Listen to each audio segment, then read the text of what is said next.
আসসালামু আলাইকুম, সবাই কেমন আছেন? আশা করি ভালো আছেন। আমি হোমিওপ্যাথ ডাক্তার মোহাম্মদ হেজবুল বাহার বলছি।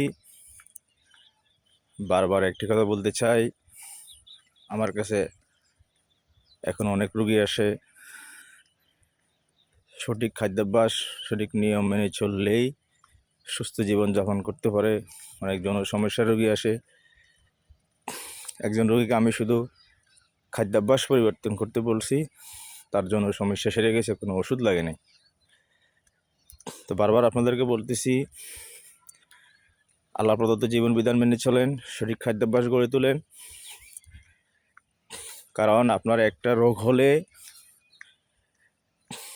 এই রোগ আরও 10টা রোগকে টেনে আনবে। আর আমরা দেখেন বংশগতভাবে রোগ পেয়ে থাকি, নিজের অর্জিত রোগ পেয়ে থাকি, এবং মেডিসিন অ্যাগ্রাভেশনের মাধ্যমে, ওষুধের পার্শ্ব প্রতিক্রিয়ার মাধ্যমে রোগ পেয়ে থাকি। তো বিশেষজ্ঞগণ বলতেছেন সবচেয়ে মারাত্মক রোগ হচ্ছে ওষুধের পার্শ্ব প্রতিক্রিয়া, যে রোগগুলো হয়।